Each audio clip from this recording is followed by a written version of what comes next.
Opendoor CEO Kaz put out a memo to the team last week laying out his vision for AI use within the company. We'll cover everything Opendoor in this episode, including some of the other stocks we are watching. Also, the month of October is almost upon us, folks. We'll take a look and see how the market has done historically in the month of October, and I'll lay out my case why I believe the market is going to continue to rally as we have trillions of dollars on the sidelines and the Fed continuing to cut rates. Also, President Trump laid out some new tariffs this past week that we will get into. And also, America's favorite coffee shop, Starbucks, is looking a bit bearish. All that and much more on this week's market prep video. As always, if you get value from these videos and you want to help us out with the algorithm, make sure to share with a buddy. Don't forget to like, subscribe, and follow us wherever you listen to podcasts. And now, folks, let's roll.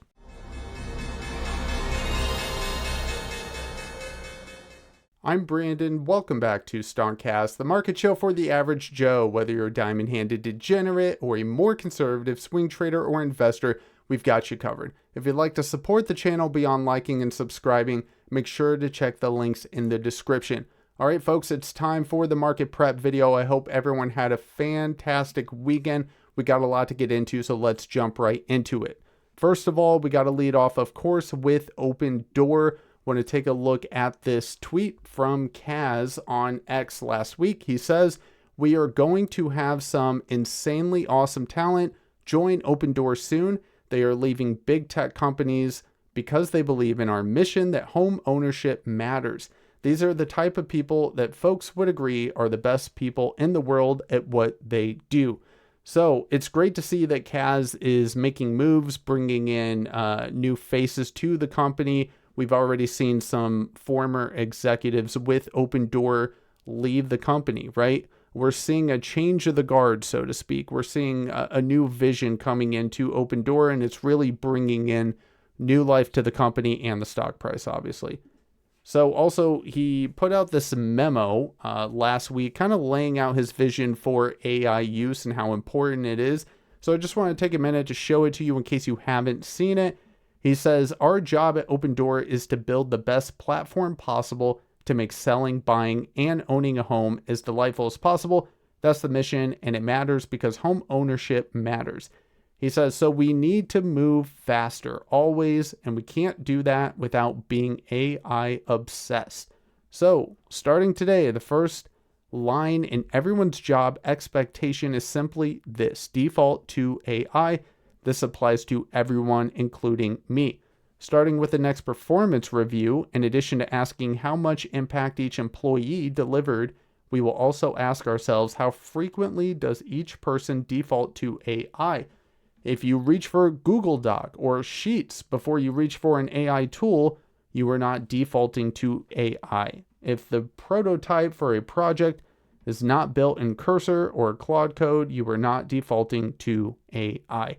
He says, "We have a lot of work ahead of us. We will not get there without everyone defaulting to AI." So clearly, Kaz is basically all in, pushing all the chips on AI. And it makes sense. I mean, if we just take a look at what the market has done over the past, just few weeks, right? We're seeing massive amounts of money being invested into AI from companies such as Microsoft and Oracle and obviously Meta and Nvidia, right? Everyone is realizing just how important AI is going to be to the future. The administration's aware of this, and that's why we see so many deals getting done and why we see a lot of headlines coming out simply saying that we're not going to have enough energy for all the AI demand that will be upon us in the year 2026. So the fact that Kaz is recognizing this and recognizing the value of AI to Opendoor, I think, is massive. This is something that Carrie Wheeler, the former CEO for Opendoor, did not prioritize, didn't even really mention it. And so this is exactly what investors and what the board wanted bringing Kaz in. Someone who is AI native, who has had success scaling using AI. This is an individual coming over from Shopify that has a track record of winning. So the fact that he is highlighting this so quickly after being put in place by the board as CEO for Opendoor, telling the entire team, this is the direction that we are headed either get on board or get off, right? And so I like the bold upfront, approach from Kaz, laying out the direction for the company. I think this is great. All right, let's take a look at the charts for Opendoor just to see how we closed out the end of last week, and really quite a recovery given the 4-day sell-off that we had last week. In Opendoor, we had a high of 1087 not that long ago, and then we had some pretty ugly red days, sold off all the way down to essentially $7.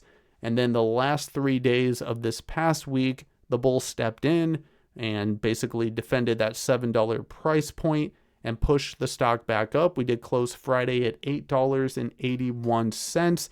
We were technically down about 3% on the day, and it was pretty light volume as well. If you take a look here on Friday, we only did 168 million in volume. The 90-day average volume for Opendoor is 265 million. So we only did about 63% of the average volume. And so overall, really at this point, we were just waiting, right? Nothing has changed fundamentally with the company. No negative fundamental news has come out, nothing like that. We still have another month until we get an earnings report for Opendoor.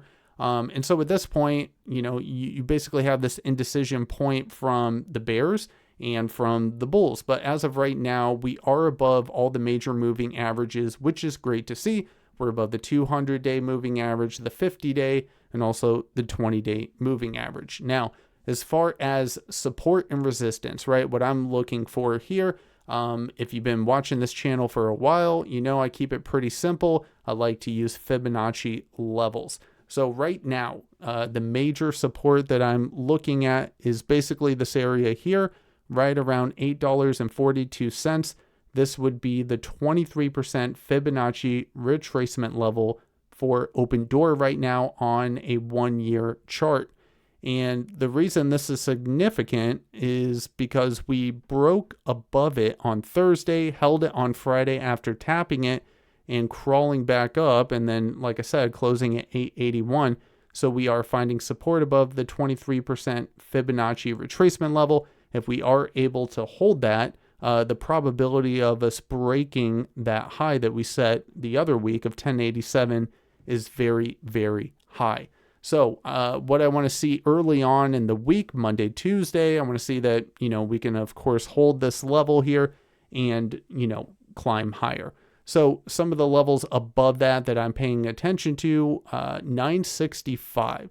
This is basically a level that's significant on a 10-year weekly chart. If we just zoom out, this is major resistance on the grand scheme of things, right? A longer time frame. This is basically one of the fib levels for all the data that we have on Opendoor. And then the next major level on, a weekly time frame for all the data we have on Opendoor would be $15.30. So those are a couple of the levels that I'm paying attention to. If we can get above 965, obviously 10 is a key psychological level there. But really the most significant levels to me, 965 and 1089. So I want to see us get back above that. Now, if we take a look at the options chain for Opendoor and see what Friday looked like on such light volume, we had a total amount of 1.1 million, just over 1.1 million, options transacted on the call side and the put side. But we did have a put to call ratio of 0.45, so still fairly bullish there, about twice as many calls as puts, being bought. So that's great to see. We got a current IV percentile of 37%. So, that's still looking pretty attractive as well if you are buying calls on Opendoor. But as of right now, the implied volatility has come off a little bit. It was pushing 200% on some of those bigger rally days that we had. And right now, the implied volatility is 167. And if we do take a look at the next monthly expiration, which is October 17th, as of right now, majority of the open interest is sitting at the $10 strike, which makes sense. It's a key psychological level there of $10, nice round number. And then beyond that, taking a look at the $11 strike, we have just about 27,000, almost 28,000 of open interest sitting there on the call side as well. And I did hear that we now have November contracts, which were not here before. And as you can see here, we do have monthly expirations for November 21st now on Opendoor as well. And so this will continue to get filled out, and it is definitely something you want to be paying attention to as far as the open interest, because look, we don't know if this is retail buying up these contracts or institutions. But usually if you see a ton of open interest on either the call or the put side, it's going to give you an indication of what direction the overall market thinks the stock is going to be headed in the near future. It is very, very important, in my opinion, when it comes to short-term trading, swing trading, even investing, right? It's good to look at and know, basically what is the market sentiment for any given stock. So that's why, on this show, at least, we prioritize the options chain a lot when it comes to, just evaluating various companies. So as of right now, that's where we are at on Opendoor. I'm personally very impressed that we were able to basically hold the 20-day moving average last week. We held $7 and the bulls stepped back in. Look, conviction was tested, right? And the bulls stepped in and proved that the conviction is still strong.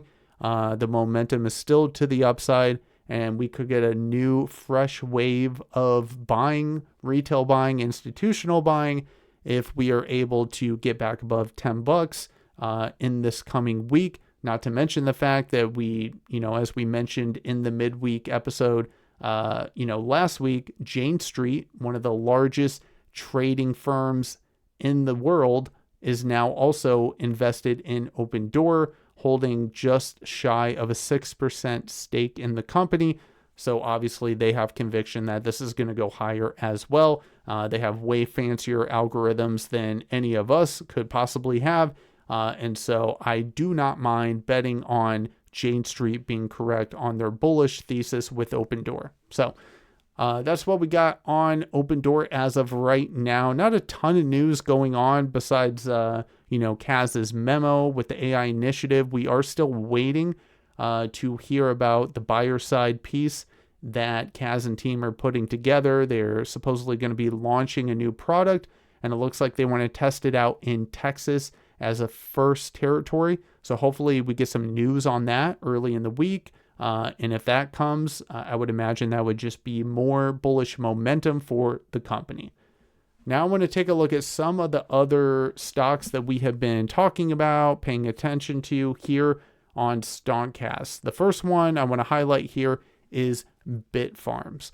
So we've talked about this before, but you have a couple companies that are involved in Bitcoin mining, right? But they have the infrastructure for all the AI demand that the market is currently building up. One of the things that we keep hearing is the fact that we're not going to have enough energy for AI next year, right? And obviously that energy has to come from somewhere.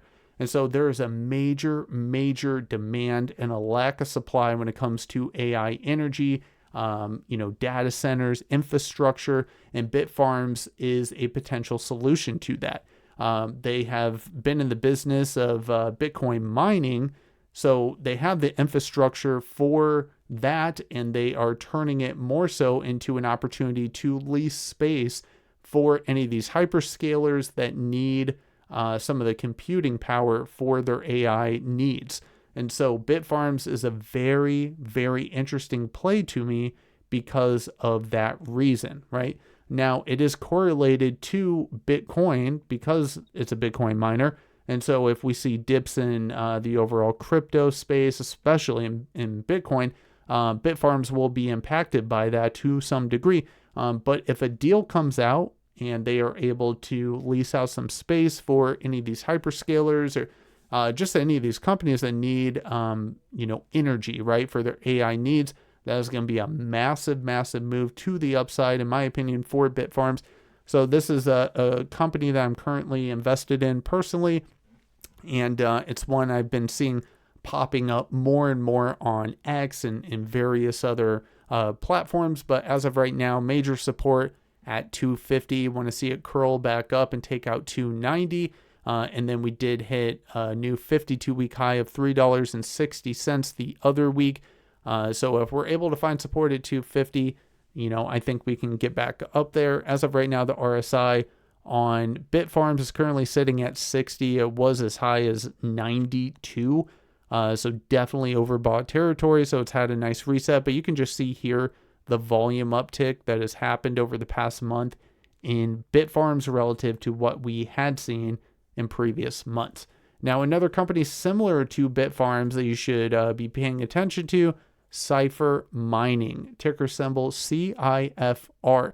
This is actually one of the companies that Eric Jackson, the original hype man for Opendoor, is also invested in, right? He's invested in Iron and CIFR, and basically his thesis on these companies is very similar to Bitfarms.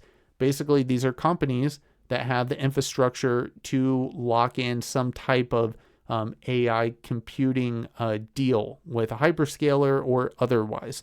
So this is a similar play in that regard. And as of Friday's close, CIFR was at 1147. Major support for me sitting at $10.31. I want to see it get back above 1231, but you can just see what this thing has done over the previous month. It has been on a tear, running from $5 all the way up to $15.54, which was the high that it made on Wednesday last week. So very interesting play here. And, CIFR Mining grabbed a $1.1 billion expansion deal, and then they did some type of offering. So that's why we saw last week the spike up and then, a drop. But, I think it's going to find a floor here. I like this on the long term. The volume is definitely there on this. And, as far as the options chain on CIFR, insanely bullish, put to call ratio 0.23. And if we just take a look at Bitfarms, this is also a very, very bullish options chain with a put to call ratio 0.16. That is massively bullish. So these are both companies that I'm paying attention to, that I'm involved in. Another one here that everyone has been talking about is LMND. So if you haven't heard of LMND, this is a company involved in the insurance space, but they are incorporating more of some of the AI technology into that space. And so this is one that I also have been seeing, posts floating around X and various other social platforms. So, definitely have this on your radar. It did hit a new, I believe, a new 52-week high, yes, of $62 not that long ago, just the other week, and still looks very, very bullish. It's currently at the 23% Fibonacci retracement level and holding strong here. And it also kind of lines up with the 50-day moving average. And if we take a look at the options chain, also very bullish, put to call ratio 0.33 on that one. So, and then last but not least, want to take a look at Hims and Hers. So this is looking very bullish, folks. I mean, this daily chart right now looks incredible. We found a floor at $50. Nice pop on Friday. It was up almost 7%. And this is insanely shorted. I believe the short interest on Hims is actually north of 35%. And really what I'm looking at here is to see if it can take out that 52-week high of $72.98. I believe it will. So this is definitely one to have on your radar as well. If you are a swing trader and you want to get involved in this, put to call ratio on Hims a little bit more bearish, but still, pretty bullish based off of most standards. Put to call ratio 0.58 on Hims and Hers. So those are just some of the other stocks that we are watching here on Stonkcast. I would highly recommend having those on your watch list. They are definitely, companies that have a lot of potential to the upside if the volume remains there. So All right, let's move on now to the major indices. And first of all, I want to take a look here at the S&P 500. So this past week, if we just take a look at basically a weekly chart for the S&P 500, take a look at how we closed out. We were slightly red, just slightly red on the week. Overall, though, we are still in an uptrend on the S&P 500. And really some of the next levels that I'm looking at on the S&P would be 6658. This is part of a Fibonacci extension level that I've been paying attention to. So I want to see us get that. And then we have the all-time high of 6699. So we want to see it reclaim that. But, one of the notable things here on the S&P 500 that, I just want to highlight here briefly is if we take a look at the RSI, just the other week, right? We were technically in overbought territory on the S&P 500, sitting at 74 on the RSI, and we had a nice reset of that this past week, and the RSI is currently sitting at 62. So love to see the RSI get a bit of a reset on the S&P 500 and to see that bullish close that we had on Friday, especially after tapping the 20-day moving average. As of right now, that is appearing like a dynamic area of support for the overall market. Great to see. If we do a quick check-in on the tech-heavy NASDAQ via the Qs, as of right now, this is not that far off from another all-time high itself. All-time high of 602.87, closed out Friday at 595. Had a couple green days after we had some selling of some of these high-flying tech names earlier in the week, and we still are above the 20-day moving average, so that's great to see. Quick check-in on small caps via the ETF IWM, the Russell 2000 ETF, and you can see here's another great example of where the 20-day moving average is acting as dynamic support. We bounced off of it on Thursday and Friday with a nice close of this gap that we had on the daily chart. And as of right now, the all-time high on IWM is 247.18. So we closed out Friday at 241.34, and the RSI is at 58 on the IWM. Now, if we take a look at the VIX closed out Friday at 15.29 after seeing spikes as high as 17, almost 18 on Thursday. So good to see the VIX coming off a little bit there. And if we do a quick check-in on Bitcoin at time of recording, Bitcoin is down 0.1%, sitting at 109,556.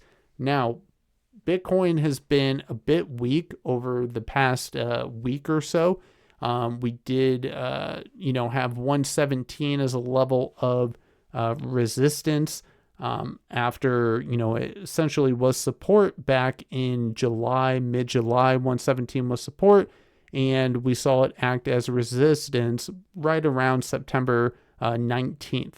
So as of right now, as far as the floor for Bitcoin and what we could be looking at in the short term, you have this level down here right around 107,364 as support on the short term. Hopefully we don't need that. Would love to see it get back above 110 and then basically try to reclaim 117. But we have seen some short-term weakness in Bitcoin. We'll see if that continues. Obviously, this is something, as I was saying earlier, that would impact companies like Bitfarms, right? But we will be paying attention to that, of course. So this is TradingView. If you are looking for any kind of trading platform software, an incredible tool, a lot of great indicators on here. Make sure to check the link in the description. You can get $15 off. Again, TradingView. So that's what we got on the major indices. Now let's move on to some macro news. So first of all, I want to highlight this piece here from Investors Business Daily. PCE inflation data in line bolsters Fed rate cut outlook. The Federal Reserve's primary inflation rate, the core PCE price index, came in right in line with modest expectations helping to cement expectations for an October 30th rate cut. S&P 500 futures climbed modestly after 3 straight down days, with Intel among the top early performers amid news that President Trump is threatening tariffs on chip imports for companies that don't meet demands for domestic production. Boeing rallied amid reports that the Trump administration will ease 737 jet delivery restrictions. Tesla climbed after a new street high price target from Wedbush. So, interesting week. Obviously, we got the PCE report that came out on Friday, and it was in line, which is exactly what we talked about on the midweek check-in last week. This was the major inflation report that the Fed was going to get, the only one they were going to get before that October rate decision. And so the fact that it came in line really gives the Fed, I believe, more confidence to push on with another rate cut in October, which is, of course, great for equities, especially small caps like Opendoor. So let's take a look at this piece here from MarketWatch. So pharma stocks gain as Trump's tariff move actually could be a win for the sector. So pharmaceutical stocks mostly gained Friday as traders appeared to shrug off or even cheer President Donald Trump's rollout of a new tariff plan for drug makers. Late Thursday, Trump said in a social media post that his administration on Wednesday will start imposing a 100% tariff on any branded or patented pharmaceutical product unless its manufacturer is breaking ground on a U.S. plant or has one under construction. In the wake of that announcement, pharma stocks, as tracked by the Van Eck Pharmaceutical ETF, ticker symbol PPH, were trading higher by about 0.6%. Other drug maker exchange traded funds, PJP and XPH, were also advancing Friday. Drug companies have used the past 6 months to prepare for this moment through their pulling forward of inventories manufactured overseas and the steady cadence of U.S. manufacturing infrastructure announcements, analysts at Cantor said in a note. With that context, we expect this will be viewed neutrally, if not slightly positively, as evidence of de-escalating the fight on tariffs, the analyst wrote. They also said it's challenging to determine if there are companies that don't qualify for an exemption, even as the announcement provides the Trump White House with headlines about being tough on pharma and promoting domestic jobs. So we got the tariff announcement last week from President Trump. And the interesting thing here is, as this analyst says in the article, your initial thought when you hear, oh, great, 100% tariff on pharmaceuticals would be, a lot of these stocks are going to sell off. But as this article points out here, as the analyst says, a lot of these companies were anticipating this coming and basically were making deals with the, administration leading up to this point. And so they weren't really caught off guard by this at all. As you can see here from this figure, this is a list of U.S. manufacturing investments that have already been announced dating back as early as December of 2024. You got AMGN, which basically announced an investment of $1.5 billion, 2 facilities in North Carolina. You got Eli Lilly, you got Merck, you got Johnson & Johnson on this list, and many, many others. So plenty of companies have already, basically put their money on the U.S. To avoid, right, some of these tariffs that they saw coming down the pipeline. Thought this was an interesting piece. There were some other tariffs that President Trump came out with as well on certain, home goods and things like that. But I think this was the big one. Again, 100% tariff on pharmaceuticals as President Trump continues to make his push for, trying to get more domestic production, in this case with pharmaceuticals. So that is what we got on that. And now let's move on to this interesting piece from Barron's. So Starbucks announces store closings, layoffs. It still hasn't figured out its turnaround.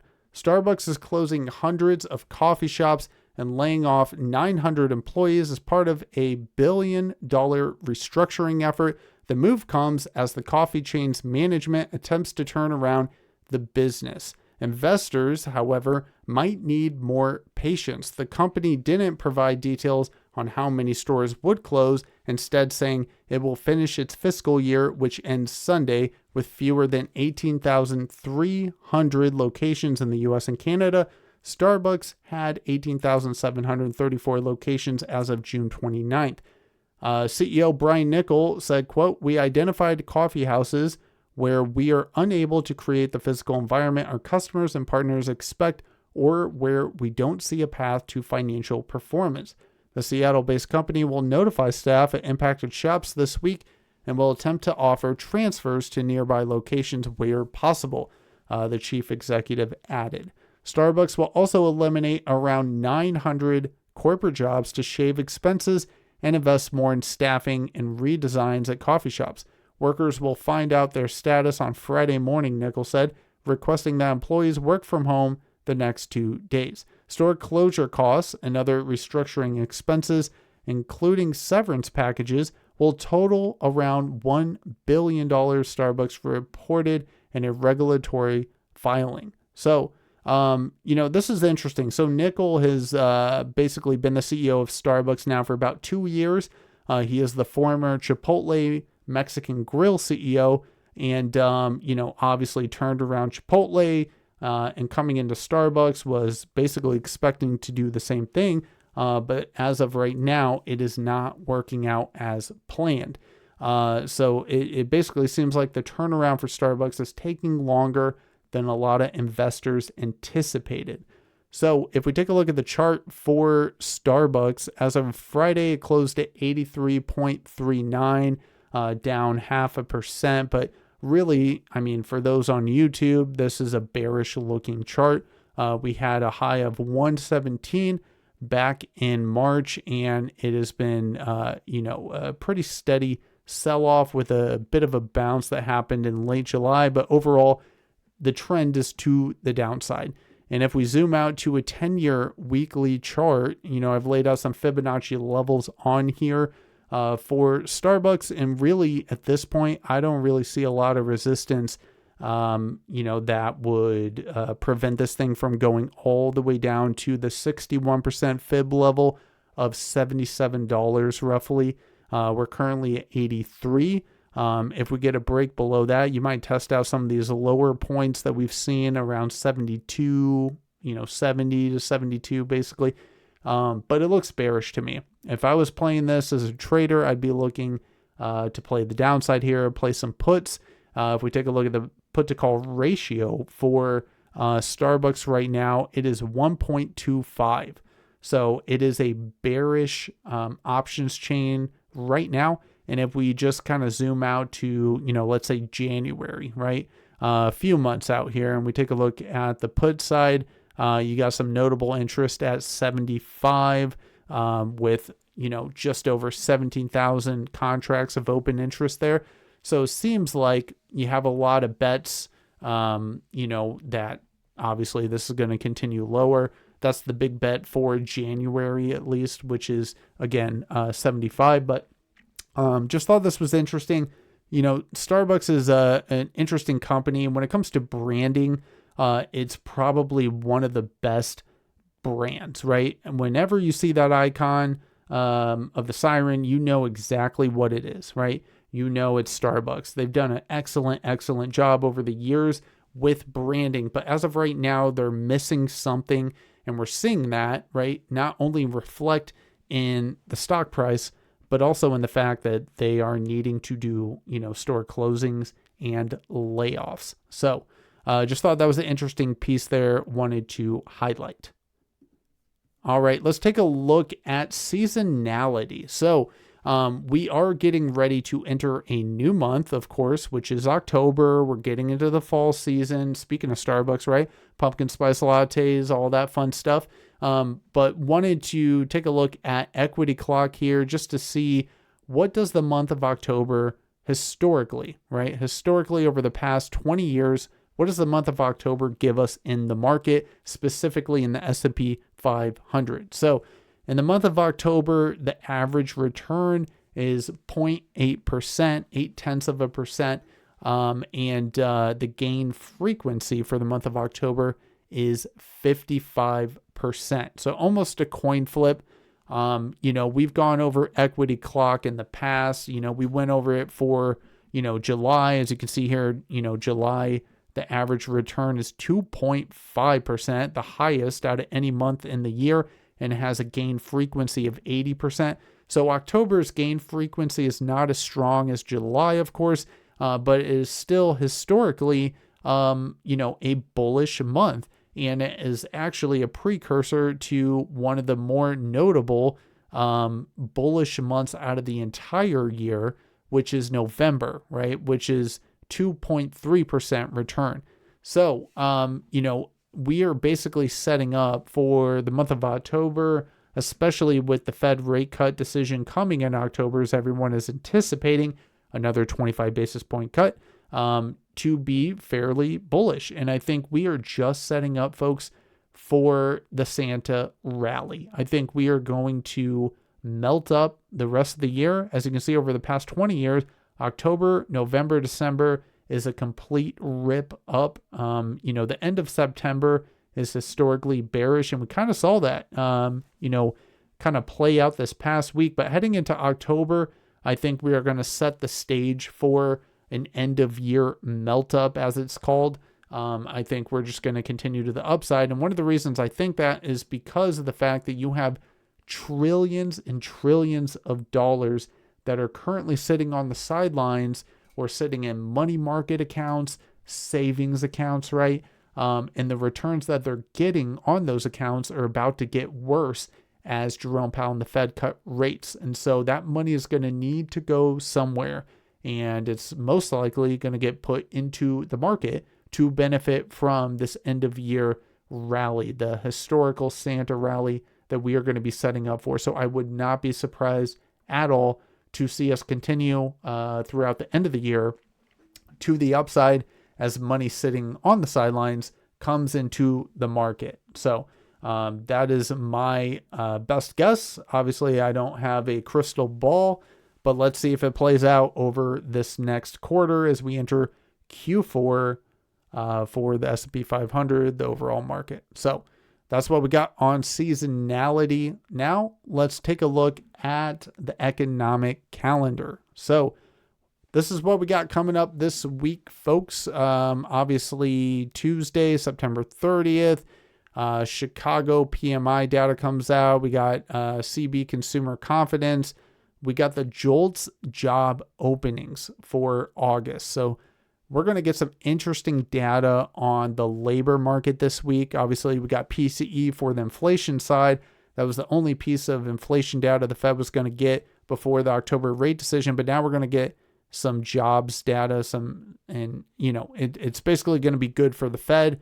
We want to see, how weak this is. Obviously, the concern right now is the labor market is a bit soft, right?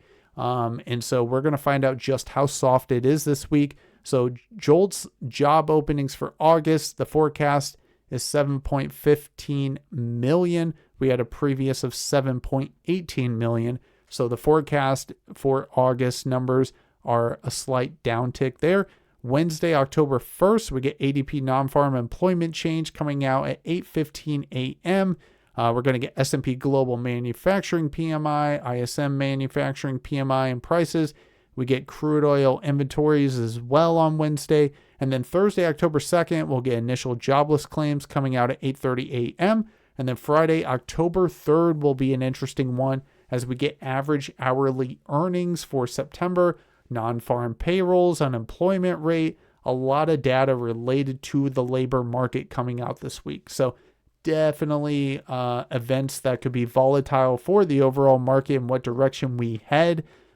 This is kind of an interesting setup here because you would think at face value, if we get some weak labor data coming in this week, it would put some strain on the market and we might see a sell-off. But in reality, I would expect actually the polar opposite because the weaker the labor data looks this week, the higher likelihood of a rate cut, just kind of solidifying that rate cut decision, especially with that PCE number coming in line that we got last Friday. So that's what I'm paying attention to as far as the economic calendar. Let's do a quick check-in on earnings this week. So Monday on September 29th, before the bell, you're going to get Carnival coming out with earnings. And on Tuesday, you're going to get Nike. And then on Wednesday, October 1st, you're going to get Calm. That's about it really for earnings this week. The week of October 6th, however, we're going to get some interesting data, or earnings, I should say, from Delta. Delta is going to be a big one coming out on Thursday, October 9th. And then you're going to get BlackRock on Friday. And we're going to be gearing up for earnings season yet again the following week, as we will start to get, the big banks such as Citi, Wells Fargo, and so on. So that's what we got coming up as far as earnings for this week. Not a ton of action happening earnings-wise, but as far as economic data, there is a boatload of labor data coming out, so definitely be paying attention to that. I will be back as always for the midweek check-in on Thursday morning, 6 a.m. Eastern sharp. Make sure to drop a comment. Let me know what you think about Opendoor, where we are headed this week.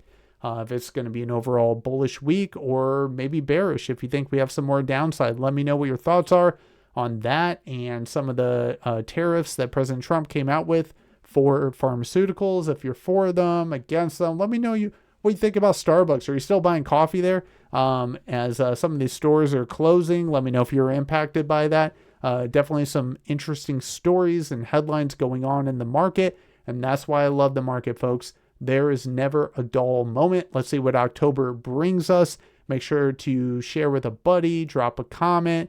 Appreciate all the support that we get. Make sure to like, subscribe, and don't forget to follow us wherever you listen to podcasts. And folks, as always, remember, plan the trade and trade the plan. Have a good one.